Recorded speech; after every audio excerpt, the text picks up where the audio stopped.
नमस्कार, स्वागत है आप सभी का आपके अपने ही चैनल एजुकेशन स्टडी पॉइंट पर। दोस्तों, बिहार शिक्षक भर्ती काफ़ी नज़दीक है। कहने का मतलब आप कह सकते हो कि आपके पास 15 से 20 दिन है। तो सबसे बेहतरीन किताबों का संकलन, सबसे सटीक और प्रामाणिक किताबों का संकलन, वो भी जीएस के प्रश्न, जनरल स्टडी के प्रश्न, जैसा कि आप देख भी रहे हो पिछले 10 सालों में जो प्रश्न बार बार रिपीट हुए हैं, उन प्रश्नों का पूरा व्याख्या, पूरे उसके उत्तर को हम क्विक रिवीजन करेंगे। चलिए चलते हैं सीधा प्रश्नों की तरफ, देखते हैं। ये रहा दोस्तों, प्रथम मानव जीवाश्म भारत की किस नदी घाटी से प्राप्त हुआ। सबको दिख रहा है कि भाई नर्मदा घाटी, लेकिन इसका एक्सप्लेन समझिए क्या लिखा है। भारत का प्रथम मानव जीवाश्म नर्मदा नदी घाटी से प्राप्त हुआ है। 1982 में अरुण सोनकिया ने होशंगाबाद जिले के नर्मदा घाटी के हथनोरा स्थल से मानव कपाल तथा हाथियों का जीवाश्म प्राप्त किया। हथनोरा से प्राप्त जीवाश्म भारत में प्राप्त प्रथम मानव जीवाश्म है। तो यहाँ पे एक की पॉइंट आपको पकड़ना है। एक सेकंड दोस्तों, ये देखिए, यहाँ एक की पॉइंट आपको पकड़ना है। क्या? ये कि हथनोरा, एक सेकंड कलर को चेंज करूँगा मैं। ये जो आप देख रहे हो हथनोरा, कि भाई हथनोरा से क्या हुआ है कि सबसे पहले जो जीवाश्म प्राप्त हुआ ये वाला स्थान है। ये दिमाग में आपको अपने सेट रखना है। अगला क्वेश्चन, संपूर्ण जीएस का अध्ययन करेंगे हम लोग। भारत की प्राचीनतम संस्कृति कौन सी है? तो दोस्तों सबको पता है कि वो मध्य पाषाण काल की संस्कृति है। और ये जो पूरा पाषाण काल के बारे में बात करें तो इस काल में 25 लाख ईसा पूर्व से 10,000 पहले को इसको माना जाता है। और इस काल में क्या हुआ दोस्तों कि हैंड एक्स क्लीवर और स्क्रैपर आदि विशिष्ट उपकरणों पर आधारित ये संस्कृत थी। और इस काल में क्या हुआ था कि मानव ने दोस्तों, सिर्फ अगर बात की जाए पूरा पाषाण काल में, तो अभी भोजन की तलाश में एक स्थान से दूसरे स्थान पे भटकता रहता था। यानी कोई निश्चित घर नहीं था, ना खेती करना था, अपने भोजन की तलाश में एक स्थान पे दूसरे स्थान पे भटकता था। बात की जाए दोस्तों, इसमें मध्य पाषाण काल में पशुपालन के प्राचीनतम साक्ष्य मिले हैं। और कुत्ते को, यानी जो कुत्ता होता है, उसको पालतू जानवर के रूप में रखा गया। इसमें क्या होता, जैसे जानवरों का शिकार करना हो, अपनी सुरक्षा के लिए वो इन चीज़ों को रखते थे। जबकि नव पाषाण काल में कृषि होना शुरू हो गया था, और कृषि करने के कारण अब मानव एक जगह रहना प्रारंभ कर दिया था। अगला क्वेश्चन, बहुत लंबा एक्सप्लेन नहीं करूंगा, अदरवाइज टाइम बहुत जाएगा, इसलिए हमें केवल प्रश्नों को देखना है और उसके की पॉइंट को देखना है। ये पूछा गया है बिहार जीएस 2018। भारत में विश्वविख्यात शैल चित्रकला स्थल कहाँ स्थित है? तो वो दोस्तों है भीमबेटका।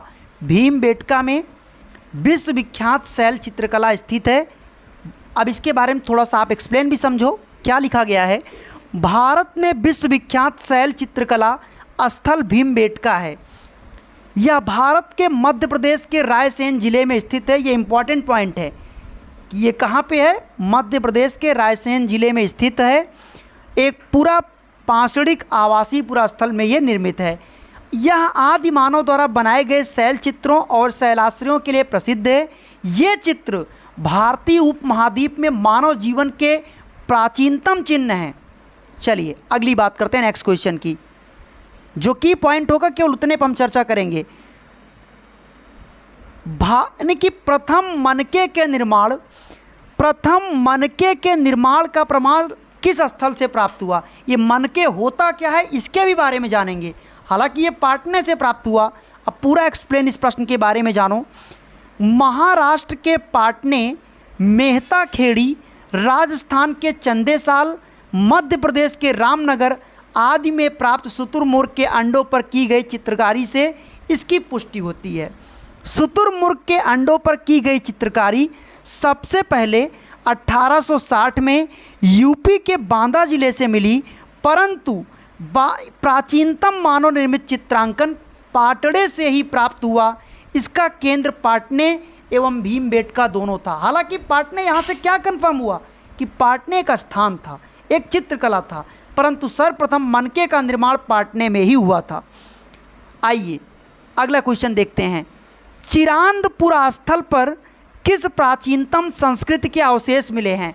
तो सबको पता है कि चिरांदपुरा स्थल पर नवपाषाणिक संस्कृति के अवशेष मिले हैं, और इसका एक्सप्लेन थोड़ा सा है, ये भी देखो।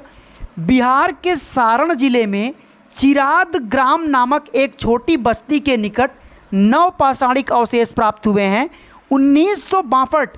एक पॉइंट यहाँ नोट करना कि चिराद ग्राम में ये अवशेष मिला था ये। और क्या लिखा है, 1962 से 1963 में प्रोफेसर बीके सिन्हा द्वारा इस स्थल का उत्खनन करवाया गया। उत्खनन में 5 प्रकार की संस्कृतियों के अवशेष मिले। यहाँ मानव घास फूस के घरों में रहते थे। चावल की खेती के भी प्रमाण यहाँ पे मिला था। अगला, दमदमापुरा स्थल किस प्रदेश में? आप संपूर्ण जीएस का अध्ययन आप कर रहे हो। पिछले 10 साल में जो इम्पोर्टेंट प्रश्न है, सबसे प्रामाणिक किताब का मैं आपके सामने उत्तर रख रहा हूँ। तो दमदमापुरा स्थल किस प्रदेश में स्थित है? दमदमापुरा स्थल दोस्तों ये भी उत्तर प्रदेश में है, और ये प्रतापगढ़ जिले में स्थित मदहापुरा स्थल से 5 किलोमीटर उत्तर पश्चिम की ओर दमदमा पट्टी तहसील पुरा स्थल है, और 1982 से 1927 ईस्वी तक यहाँ पे उत्खनन कार्य किया गया। अगला क्वेश्चन देखते हैं, भारत में पशुपालन एवं कृषि के प्राचीनतम साक्ष्य प्राप्त हुए कहाँ से? अंजीरा से, या दम्ब सदात से, या किली गोल मोहम्मद से, मेहरगढ़ से, या इनमें से कोई नहीं, उपर्युक्त में से एक से अधिक। तो आइए देखते हैं दोस्तों इसका राइट आंसर ऑप्शन डी क्यों है, पूरा एक्सप्लेन समझो इसका। भारत में पशुपालन एवं कृषि के प्राचीनतम साक्ष्य मेहरगढ़ से प्राप्त हुए, ठीक बात है। वर्तमान में मेहरगढ़ बलूचिस्तान में बोलन नदी के किनारे है। की पॉइंट क्या है, पेपर में पूछेगा कि मेहरगढ़ कहाँ है, तो वर्तमान में मेहरगढ़ बलूचिस्तान में बोलन नदी के किनारे है, और यह एक नवपाषाण काल का स्थल है। यहाँ से 7000 ईसा पूर्व पशुपालन व खेती के साक्ष्य प्राप्त हुए हैं। इस स्थल पर गेहूँ, जौ तथा खजूर की खेती होती थी तथा भेड़, बकरियां तथा मवेशी पाले जाते थे। कालांतर में यहाँ हड़प्पा के शहरीकरण के पूर्ववर्ती काल में मेहरगढ़ के निवासियों ने एक उपनगर बसाया था। वे पत्थरों की मालाएं बनाते थे।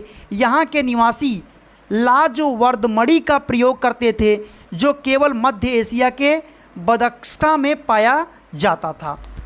तो जो की पॉइंट था, पूरी कहानी आपको यहाँ से मिल गया। अगला, ये मैं आपको बताया भी था कि कैल्को, अभी कल के वीडियो में मैंने इसके बारे में बताया था, कैल्कोलिथिक युग किसको कहते हैं। तो बेटा जिस युग में तांबा और पत्थर दोनों को खोज हुई, वही आपका था कैल्कोलिथिक एज। और आपको यहाँ देखो नीचे एक्सप्लेन में दिया भी गया है कि जिस काल में मनुष्य ने पत्थर और तांबे के औजारों का साथ साथ प्रयोग करना सीख लिया था, उसी को ताम्रपाषाण काल या कैल्कोलिथिक युग कहा गया। जिस काल में कृषि कर्म का प्रादुर्भाव हुआ, वो कौन सा काल था दोस्तों? वो था नवपाषाण काल। अच्छा, नवपाषाण काल में खेती करने की वजह से, अच्छा यहाँ पे किस तरह की खेती होती थी? तो नवपाषाण काल में गेहूँ और चावल, मक्का, इन चीज़ों की खेती शुरू हो गई थी। और ना केवल खेती करना शुरू कर लिए थे नवपाषाण काल का मानव, बल्कि बेटा इतनी खेती करना ये सीख गए थे कि ये व्यापार भी करना शुरू कर दिए थे। तो भारत में आप देखिए क्या बोला जा रहा है, कृषि का आरंभ नवपाषाण काल में हुआ, और लगभग आज से 7 से 8 वर्ष पूर्व हुआ था। तो खैर इसका राइट आंसर आपने देखा नवपाषाण काल। 9वें के बाद आपको लेकर चलेंगे दोस्तों, अगला टॉपिक क्या है हमारा क्वेश्चन? 10वां क्वेश्चन कहाँ गया भाई? 9 के बाद ये रहा, सैंधो सभ्यता से संबंधित है। हालांकि इसलिए मैंने कहा कि ये बहुत ही बेहतरीन किताब है, और इस किताब का मैं आपको प्रश्नोत्तर करवा रहा हूँ। निम्नलिखित में से किस हड़प्पन नगर में जुते हुए खेतों के निशान मिले हैं? तो बेटा वो है कालीबंगा, और ये कालीबंगा कहाँ है? गुजरात में है। देखिए अगला क्वेश्चन देखिए आप लोग, 11वां क्वेश्चन क्या कह रहा है? निम्नलिखित में से कौन सा कथन सही है? हड़प्पा का उत्खनन 1921 में किया गया था, क्या ये बात सत्य है? बात बिल्कुल सही है। वर्तमान में हड़प्पा पाकिस्तान में है, मैंने कल भी बताया था, सही बात है। हड़प्पा ब्यास नदी के किनारे है, बिल्कुल नहीं। हड़प्पा के उत्खनन करता आर डी बनर्जी, ये भी गलत है। खैर इसका राइट आंसर आप देख भी रहे हो। ऑप्शन नंबर केवल ए और बी, यही दोनों सही है। ज़्यादा जानकारी भी जान लीजिए इसके बारे में। क्या है, 1921 में हड़प्पा सभ्यता की जो खुदाई हुई, सर्वेक्षण हुई, सर जॉन मार्शल के निर्देशन में राय बहादुर दयाराम साहनी ने सर्वप्रथम हड़प्पा स्थल का उत्खनन कराया। समझ रहे हो, राय बहादुर दयाराम साहनी ने कराया, लेकिन कौन से अंग्रेज के नेतृत्व में? सर जॉन मार्शल के नेतृत्व में। यह स्थल आज पाकिस्तान के पंजाब प्रांत में स्थित मांटगोमरी ज़िले में, कहाँ?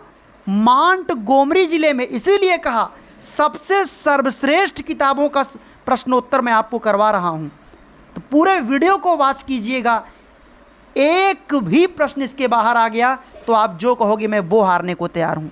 मांटगोमरी ज़िले में रावी नदी के बाएं तट पर अवस्थित है, जबकि राखल दास बनर्जी ने मोहनजोदड़ो इसकी सभ्यता थी, इसके उत्खनन का कार्य 1922 में कराया। यानी 1921 में राय बहादुर दयाराम साहनी ने हड़प्पा के स्थल का उत्खनन कराया, जबकि राखल दास बनर्जी ने मोहनजोदड़ो की सभ्यता की उत्खनन कराया था 1922 में। बहुत सारी बातें आपको यहाँ से पता चल रहा है। अगला क्वेश्चन देखिए, पाक सैंधव काल के किस पुरास्थल से हल द्वारा जुताई के प्रमाण मिले हुए हैं? आपको पता है वो है कालीबंगा। कालीबंगा की बात करें तो कालीबंगा राजस्थान के गंगानगर जिले में घग्गर नदी के बाएं किनारे पर स्थित यह सैंधव सभ्यता का एक महत्वपूर्ण स्थल है। 1953 में ए घोष के निर्देशन में व्यापक पैमाने पर खुदाई की गई। यहाँ से प्राप्त पाक सैंधव काल की सबसे महत्वपूर्ण उपलब्धि एक जुते हुए खेत की प्राप्ति है। इसमें आड़ी तिरछी जुताई की गई। तो दोस्तों सही जवाब आपने देखा, ऑप्शन नंबर ए। अगला क्वेश्चन, हड़प्पा की जो संस्कृति है इसके उपकरण किस धातु से बने थे? सबको पता है तांबा और कांसा। हड़प्पा की, समझिएगा इस बात को, कैलियोलिथिक अलग चीज़ था कि जिसमें सिर्फ तांबा और पत्थर था, लेकिन हड़प्पा की सभ्यता की बात करें यानी सैंधव संस्कृति की बात करें तो उसके जो उपकरण बने थे वो तांबा और कांसा से बना हुआ था। अगला क्वेश्चन, बंदरगाह किस पुरास्थल के उत्खनन से प्राप्त हुए? तो वो दोस्तों लोथल से प्राप्त हुए। अब अगला क्वेश्चन देखेंगे, लोथल के बारे में सबको पता है। लोथल गुजरात में सिंधु सभ्यता का एक तटवर्ती नगर है, जिसकी एक बंदरगाह वाले नगर के रूप में पहचान की गई और इसकी खोज लोथल की 1955 से 1962 में एस.आर. राव ने की। यह भोगवा नदी के किनारे स्थित है। अगला, निम्नलिखित में से कौन सा स्थान अपनी गोदी बाड़ा डैश के लिए प्रसिद्ध है? क्या वो संघोल है, लोथल है, मोहनजोदड़ो है या आलमगीर है? तो दोस्तों इसका सही जवाब होगा लोथल। डेफिनेटली लोथल है और लोथल के बारे में बात हो चुकी है, तो एक्सप्लेन इस पर टाइम क्यों बर्बाद करना। 16वां देखिए आप लोग क्या कह रहा है। IIT खड़गपुर के अध्ययन दल की रिपोर्ट के अनुसार लगातार कितने वर्षों की ना के बराबर वर्षा का होना सिंधु घाटी की सभ्यता के पतन का कारण रहा? दोस्तों इसके एक से अधिक कारण थे। क्या कारण थे पूरा एक्सप्लेन देखो, ये बहुत बड़ी बात है, पूरा एक्सप्लेन समझते हैं। हाल ही में IIT खड़गपुर के वैज्ञानिकों ने लगभग 4350 साल पहले सिंधु घाटी की सभ्यता के ख़त्म होने की वजह बने सूखे अवधि का पता लगाया। वैज्ञानिकों ने उस थ्योरी को भी गलत साबित कर दिया जिसमें सूखे के 200 साल में ख़त्म हो जाने की बात कही। IIT खड़गपुर के भूगर्भ शास्त्र और भौगोलिक विभाग के शोधकर्ताओं ने पिछले लगभग 5000 साल के दौरान मानसून के पैटर्न का अध्ययन किया और पाया कि लगभग 900 साल तक उत्तर पश्चिम हिमालय में बारिश ना के बराबर हुई। इस कारण सिंधु और इनकी सहायक नदियां जो बारिश से साल भर भरी रहती थीं वो सूख गईं। इन नदियों के किनारे रहने वाले सिंधु सभ्यता के निवासी नदियों में पानी खत्म होने से पूर्व और दक्षिण की ओर गंगा यमुना घाटी की ओर चले गए जहां बारिश बेहतर होती थी। आई थिंक आप पूरा एक्सप्लेन इसका आपने समझा होगा। 17वां क्वेश्चन, सिंधु घाटी की सभ्यता की सबसे महत्वपूर्ण विशेषता क्या थी? तो सीधी सी बात है, पकी हुई ईंटों से बनी इमारतें। अगला क्वेश्चन देखो भाई, 18वां क्वेश्चन देखिए, निम्नलिखित में से किस हड़प्पा कालीन स्थल से हल का टेराकोटा प्राप्त हुआ? कल भी बताया था, आज भी बता रहा हूँ। बनावली, हड़प्पा कालीन जो स्थल है वो बनावली से दोस्तों प्राप्त हुआ। बनावली कहाँ पे है? बनावली हरियाणा के हिसार जिले में स्थित है। यहाँ से दो सांस्कृतिक अवस्थाओं के अवशेष मिले हैं, हड़प्पा पूर्व एवं हड़प्पा कालीन। इस स्थल की खुदाई 1973 से 74 में रविंद्र सिंह बिष्ट के नेतृत्व में की गई। यहाँ दुर्ग तथा निचला नगर अलग अलग ना होकर एक ही प्राचीर से घिरे थे। यहाँ से मिट्टी के बर्तन, गोलियाँ, मनके, तांबे के वर्णाग्र, हल की आकृति के खिलौने आदि मिले हैं। अगला क्वेश्चन, निम्नलिखित में से कौन हड़प्पा और मोहनजोदड़ो के उत्खनन से संबंधित नहीं थे? उनका नाम है वी.ए. स्मिथ। पूरा एक्सप्लेन समझें। R D. Banerjee, K N. Dikshit, M S. Vats Harappa और मोहनजोदड़ो के उत्खनन से संबंधित थे, जबकि वी.ए. स्मिथ दोस्तों एक प्रसिद्ध इतिहासकार थे जिन्होंने भारत के इतिहास से संबंधित कई पुस्तकों की रचना की, जिनमें the Oxford history of India, art of India, the early history of India, बहुत इंपॉर्टेंट पॉइंट्स हैं। चलिए अगला क्वेश्चन आपको दिखाते हैं। निम्नलिखित में से कौन सा एक हड़प्पा का बंदरगाह है? सिकंदरिया, लोथल या महास्थानगढ़ या नागपत्तनम? दोस्तों सही जवाब है लोथल। लोथल का मतलब क्या? कई बार इसके बारे में हुआ कि भैया लोथल गुजरात का इलाका है, तो लोथल हड़प्पा सभ्यता का बंदरगाह का नगर था। इस स्थल की खुदाई एस.आर. राव ने करवाई। यहाँ के उत्खनन से बंदरगाह के होने के प्रमाण मिलते हैं। लोथल नामक पूरा स्थल गुजरात के अहमदाबाद जिले में भोगवा नामक नदी के किनारे पर सरगवाला गांव से 2 किलोमीटर उत्तर में स्थित है। इसकी खोज एस.आर. राव ने 1954 में की। इस स्थल के बारे में क्या महत्वपूर्ण उपलब्धि मिली? ये नीचे है आपका। नाव के आकार की 2 मोहरे तथा बंदरगाह मिला, लकड़ी का अन्नगार मिला, बैल, कुत्ता, खरगोश तथा चिड़िया की तांबे की मूर्ति व मोहरें मिली, युगल सावधान की प्राप्ति हुई और मनके बनाने वाले शिल्पियों की दुकानें, उत्तर अवस्था की अग्निवेदी और अन्न पीसने की चक्की। अगला, हड़प्पा में एक उन्नत जल प्रबंधन प्रणाली का पता चलता है। हड़प्पा में एक उन्नत जल प्रबंधन प्रणाली का पता चलता है, वो कहाँ है? तो वो है दोस्तों धौलावीरा में। कहाँ है? धौलावीरा में। अब ये धौलावीरा क्या है? तो धौलावीरा स्थल की खुदाई से एक विशाल सैंधवकालीन नगर के अवशेष का और एक उन्नत जल प्रबंधन प्रणाली का पता चलता है। लोथल गुजरात के अहमदाबाद जिले में भोगवा नदी के किनारे स्थित है। यहाँ गोदीवाड़ा यानी गोदीवाड़ा एक बंदरगाह है। इसके अलावा मृदभांड, 3 युग्मित समाधियाँ तथा गोदीवाड़ा के उदाहरण मिले हैं। कालीबंगा कहाँ है? तो ये राजस्थान के गंगानगर जिले में घग्गर नदी के तट पर स्थित है। तो लोथल गुजरात में, कालीबंगा राजस्थान में। अगला देखते हैं क्वेश्चन नेक्स्ट। हड़प्पा में मिट्टी के बर्तनों पर सामान्यतः किस रंग का उपयोग होता था? सबको पता है, ये बात मैंने कल भी बताया था। लाल रंग का दोस्तों प्रयोग होता था। हड़प्पा से प्राप्त मिट्टी के बर्तन सामान्यतः लाल रंग के हैं। हड़प्पा का पूरा स्थल पाकिस्तान के साहिवाल जिले में रावी नदी के बाएं तट पर नदी से लगभग 3.60 किलोमीटर स्थित है। हड़प्पा के ध्वंसावशेषों के विषय में 1826 में चार्ल्स मेसन ने सर्वप्रथम उल्लेख किया। सन 1921 में दयाराम साहनी ने मार्शल के निर्देशन में इसका उत्खनन करवाया। सबको पता है। चलिए अगला क्वेश्चन, सिंधु सभ्यता निम्नलिखित में से किस युग के अंतर्गत आता है? तो दोस्तों वो आद्य ऐतिहासिक काल के अंतर्गत आता है।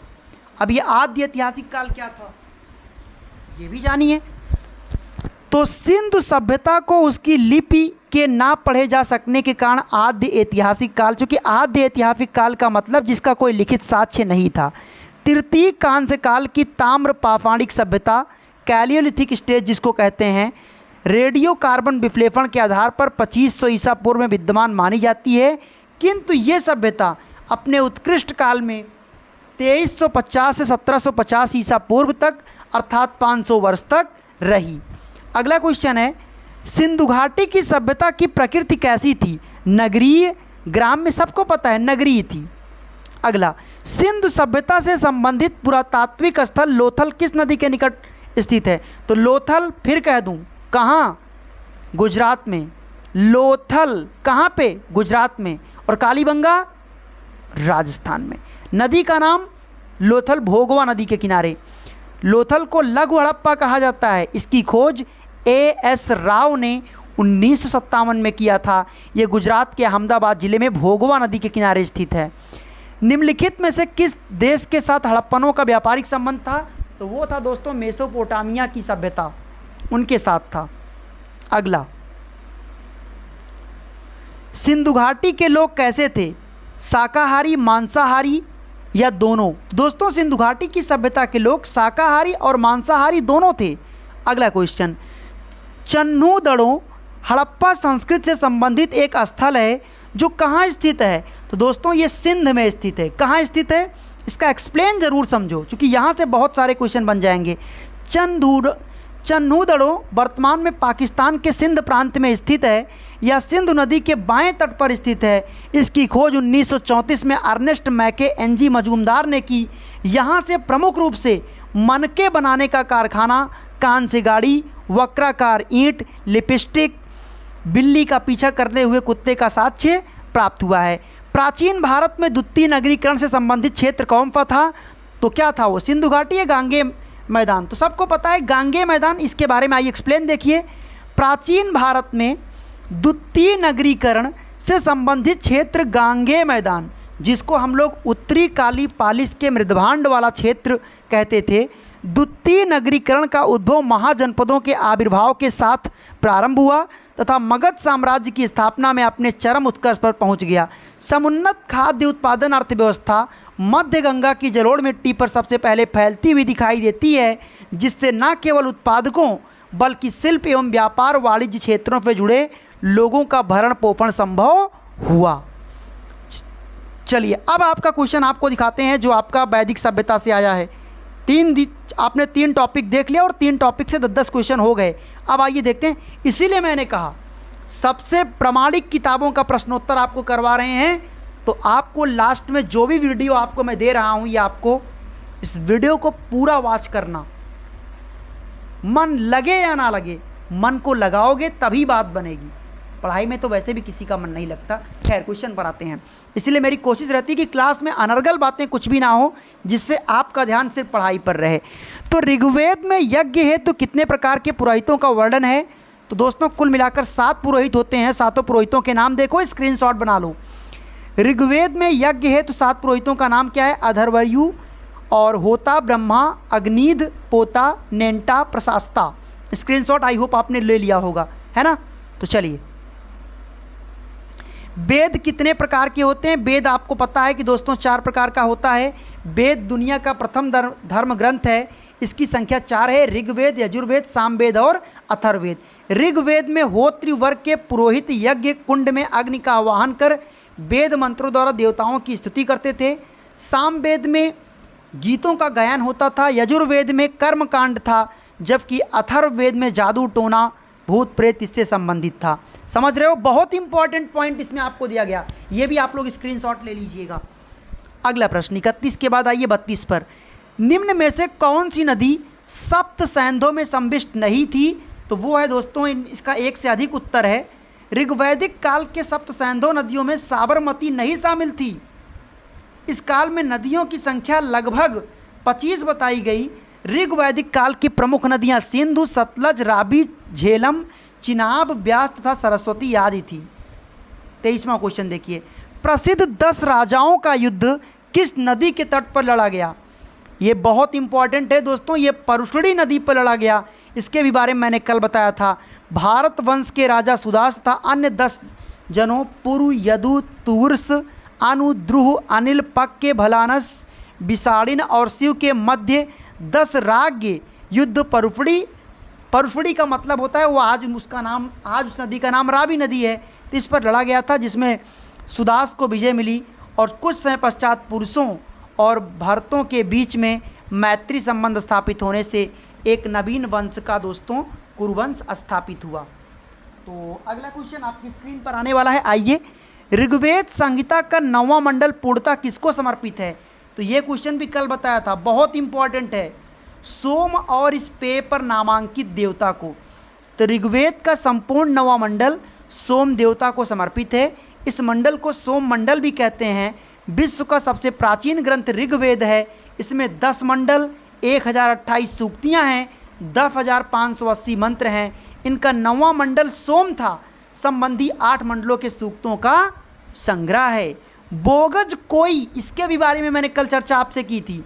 तो बोगज कोई का महत्व इसलिए है कि वहाँ जो अभिलेख प्राप्त हुए उनमें वैदिक देवी एवं देवताओं का वर्णन है। सत्य बात है, पूरा एक्सप्लेन समझो। एशिया माइनर में बोगज कोई नामक स्थान पर लगभग आज से 1400 ईसा पूर्व का संधि पत्र अभिलेख मिला है, जिसमें इंद्र, मित्र, वरुण और नासत्य आदि देवी देवताओं के नाम दिए गए हैं।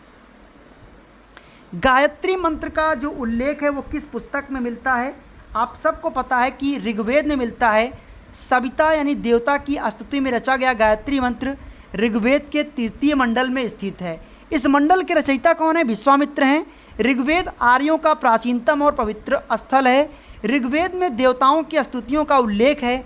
इसमें 10 मंडल, 1028 सूक्ति, यानी ऋग्वेद में अभी पहले भी मैंने बताया कि 10 मंडल, 1028 सूक्तियाँ और 10,580 रचनाएं हैं। गायत्री मंत्र यानी सूर्य देवता की स्तुति में रचा गया। किस काल में अछूत की अवधारणा स्पष्ट रूप से उभर कर बाहर आई? तो दोस्तों वो काल था आपका कौन सा? धर्मशास्त्र के समय में। तो धर्मशास्त्र के समय में 4 वर्णों में यानी ब्राह्मण, क्षत्रिय, वैश्य एवं शूद्र के अतिरिक्त समाज में अन्य अनेक जातियां जैसे अम्बष्ट, उग्र, निषाद, मगध, वैदेहक, रथकार आदि का आविर्भाव अनुलोम एवं प्रतिलोम विवाहों के फलस्वरूप हो गया। पाणिनि ने 2 प्रकार के शूद्रों का उल्लेख किया, निर्वसित एवं अनिर्वसति। इनमें पहले के शूद्र ही अस्पृश्य माने जाते थे। अगला क्वेश्चन, निम्नलिखित में एक वेद धार्मिक अनुष्ठान से संबंधित है? ऋग्वेद, सामवेद, यजुर्वेद, अथर्ववेद। तो दोस्तों इसका राइट आंसर आपका जाएगा किसके साथ? यजुर्वेद। चूँकि यजुर्वेद कर्मकांडी वेद था, जबकि अथर्ववेद में वो तो जादू टोना था, वो सबको पता है। सामवेद में एक संगीत के बारे में है, लेकिन यजुर्वेद एक कर्मकांडी वेद है। इसमें विविध यक्षों से संबंधित अनुष्ठान विधियों का उल्लेख है। ये गद्य और पद्य दोनों में रचित है। यह 40 अध्यायों में विभाजित है, जिसमें केवल 75 स्वतंत्र मंत्र हैं। इसके पुरोहित को अध्वर्यु कहा जाता है। किसके पुरोहित को? यजुर्वेद के पुरोहित को अध्वर्यु। इंपॉर्टेंट पॉइंट है ये। समुद्रगुप्त के विजयों का उल्लेख किसमें मिलता है? तो समुद्रगुप्त के विजयों का उल्लेख इलाहाबाद अभिलेख में मिलता है। चंद्रगुप्त प्रथम के बाद समुद्रगुप्त शासक बना। राज्य पर अपना निर्विवाद अधिकार स्थापित करने के बाद समुद्रगुप्त ने विजय अभियान प्रारंभ किया। उसके विजय के बारे में जानकारी का प्रथम स्रोत हरिसेन द्वारा रचित प्रयाग प्रशस्ति से मिलता है, जो चंपू शैली में लिखा गया है। तो दोस्तों ये जिस किताब का मैं आपको संपूर्ण निचोड़ दे रहा हूँ, आप इसमें देख रहे हो कि न केवल जीएस आपको इस वीडियो में मिल रहा है, सामान्य अध्ययन भी मिल रहा है। यानी कि इस वीडियो से आप लगभग 60 से 70 नंबर की तैयारी कर रहे हैं। हम जानते हैं कि मैं आपसे दोस्तों इसमें कोई क्वेश्चन आंसर नहीं करवा रहा हूँ। इस वीडियो का मकसद है कि आप इस वीडियो को पूरा वॉच करेंगे तो आपको जो की पॉइंट हैं, जो ज़रूरी कहानियाँ हैं, जो ज़रूरी प्रश्न हैं, वो आप तक पहुँचेगा और आप तैयार करेंगे तो एग्ज़ाम में आपका नंबर भी बेहतर आएगा। तो त्रयी का अभिप्राय क्या है? त्रयी का अभिप्राय दोस्तों होता है 3 वेद। त्रयी से अभिप्राय 3 वेदों ऋग्वेद, सामवेद और यजुर्वेद से है। विश्व में शब्द प्रयोग की 3 शैलियाँ होती हैं, यथा पद्य, गद्य और ज्ञान। वेदों के मंत्र भी इन 3 विभागों के अंतर्गत बटे। वेद के पद्य विभाग को ऋग्वेद और अथर्ववेद को रखा गया है। गद्य विभाग में यजुर्वेद तो गायन विभाग में सामवेद को रखा गया। बड़ी बात थी ये। अगला क्वेश्चन। तो दोस्तों आज के लिए मैंने सोचा कि ये आपके लिए 40 क्वेश्चन पर्याप्त हैं और कोशिश रहेगी कल इसी टाइम पर आपको इसका 40 के आगे का जो अगला क्वेश्चन होगा वो मैं आपको करवाऊंगा। वीडियो अच्छा लगे तो सभी लोग लाइक कर दीजिएगा। अगर हमारा कोई भी स्टूडेंट चैनल पर पहली बार आया है तो प्लीज़ सब्सक्राइब ज़रूर करें। बाकी वीडियो को वॉच करने के लिए बहुत बहुत शुक्रिया। आप सफल होंगे, निश्चित रूप से सफल होंगे, ऐसी ईश्वर से हमारी कामना है। थैंक यू सो मच, बहुत बहुत आभार।